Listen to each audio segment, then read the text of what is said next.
ये हमारा सौभाग्य है कि हमारे साथ एक महान विद्वान डॉक्टर कर्णपुरी बैठे हुए हैं और मुझे आपसे कुछ बात करने का मौका मिला और मुझे ऐसा लगा कि वाकई आप बहुत उच्च कोटि के विद्वान हैं और जब बात की तो पता लगा कि आपने पीएचडी की है और विश्व विख्यात हैं। जगह जगह पर आप प्रवचन करते हैं, अपने उपदेश देते हैं, अपना संदेश देते हैं और लोग आपसे बहुत प्यार करते हैं।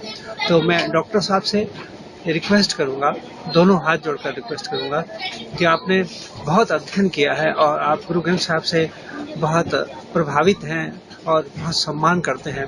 तो मैं डॉक्टर साहब से पूछना चाहूंगा कि आपने गुरु ग्रंथ साहब में क्या पाया है और गुरु ग्रंथ साहब का क्या संदेश और क्या उपदेश है।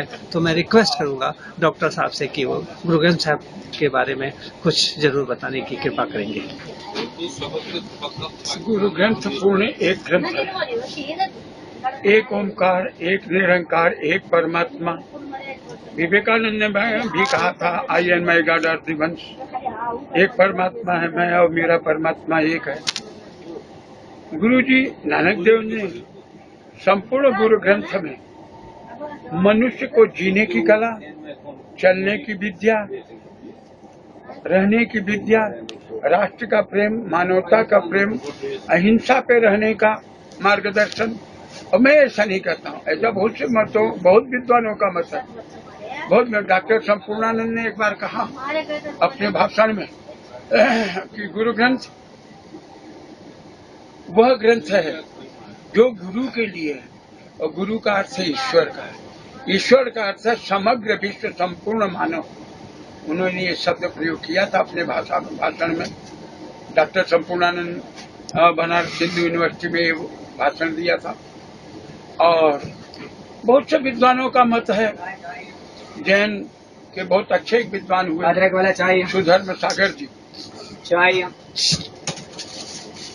सुधर्म सागर जी ने मुजफ्फरनगर के एक भाषण में अपने कहा, भाई आज मैं गुरु ग्रंथ पे थोड़ा चर्चा करके आप लोगों को बताऊं।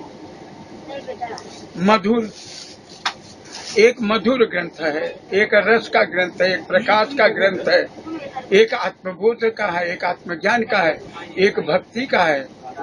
जो कुछ है सब एक है, उसका नाम, एक का नाम गुरु ग्रंथ है।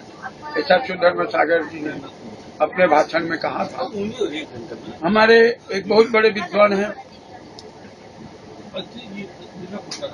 उन्होंने लोकमान्य तिलक ने अपना जब एनालिसिस ऑफ भगवद गीता लिखा, श्रीमद् भगवद गीता, उसी दौरान उन्हें जेल में कुछ लोगों ने प्रश्न पूछा।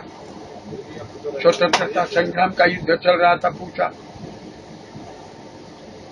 आप गुरु ग्रंथ को क्या समझते हैं, गुरु ग्रंथ से क्या समझते हैं? एक पत्रकार ने पूछा, बोल मैं अपना भारत माँ समझता हूँ, भारत माँ समझता हूँ, और माँ वह सब कुछ देती है जो हमारे बच्चे के जीवन को पालने पोसने बड़ा करने के लिए जरूरत है, वो सब कुछ देता है।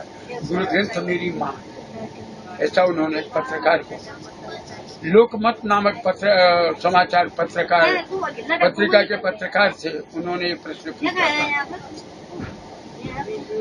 गुरु ग्रंथ भारत है, गुरु ग्रंथ भारत राष्ट्र का संपूर्ण नियम है, संपूर्ण धर्मों का एक ग्रंथ है।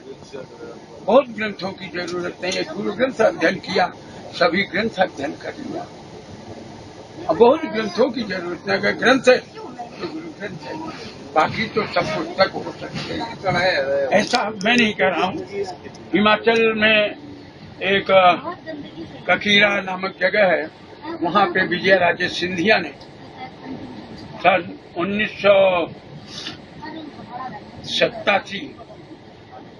86 या 87 में अपनी 86 के एक कार्यक्रम के भाषण में कहा था कि मैं गुरु ग्रंथ को भारत राष्ट्र का मूल ग्रंथ मानती हूँ। बहुत से ग्रंथ के ऊपर विवाद है, लेकिन गुरु ग्रंथ एक ऐसा संवाद है जो सबके हृदय को छूता है, सबके मन को पवित्र करता है। सबके आचरण को पवित्र करता है। अगर कोई पवित्र है, अमृत बरसाता है, तो गुरु ग्रंथ है। ऐसा राजमाता विजया राजे सिंधिया ने अपने एक कार्यक्रम में, पत्रकार सम्मेलन में उत्तर दिया था, तनोटी में, ककीरा में भी दिया था, तनोटी में दिया था। एक बार प्रकाशोत्सव के समय में ग्वालियर में बहुत बड़ा कार्यक्रम था। उस कार्यक्रम को देखने में गया था, तो माधवराव सिंधिया उस समय जीवित थे। वो उस कार्यक्रम का प्रारंभ करने के लिए गए थे, प्रकाशोत्सव में शामिल होने के लिए। तो उनसे कहा गया कुछ कहिए। पत्रकारों ने, समाचार पत्रकारों ने पूछा, और मीडिया, इलेक्ट्रॉनिक मीडिया के 2-1 लोग थे, उन्होंने पूछा। बोले गुरु ग्रंथ पूछना है तो सभी धर्म ग्रंथ को एक ग्रंथ में पूछ लो, गुरु ग्रंथ पूरा हो गया। एकदम सरल उत्तर दिया था। सभी धर्म ग्रंथ को एक ग्रंथ में पूज लो, वो गुरु ग्रंथ है। इतना उन्होंने उत्तर दिया। ऐसा विद्वानों का बहुत कुछ है अंदर। गुरु ग्रंथ भारत है, मेरी माँ मुझे पालती है, मुझे जीवित रखती है, और गुरु ग्रंथ से ही संपूर्ण मानव पलता है। उसमें गुरु कृपा है, गुरु का वाणी है, ईश्वर का वाणी है, अमृत है। और जहाँ अमृत है वहाँ मृत होने का कोई नहीं, खाली जीवित लोग रहते हैं। ऐसा गुरु ग्रंथ के प्रति मेरा आस्था, श्रद्धा और स्वभाव और उसके प्रति अनन्य विश्वास है। बहुत बहुत धन्यवाद डॉक्टर साहब। मैं आपका हृदय से जब तक मेरा जीवन रहेगा आभारी रहूंगा, क्योंकि आपने गुरु ग्रंथ साहब की महिमा वास्तविकता में वो बयान की जो हर विद्वान करता है। और आपने जैसा कहा कि अगर सब ग्रंथों के दर्शन करने हैं तो गुरु ग्रंथ साहब में हम दर्शन कर सकते हैं, क्योंकि गुरु ग्रंथ साहब का उपदेश है अव्वल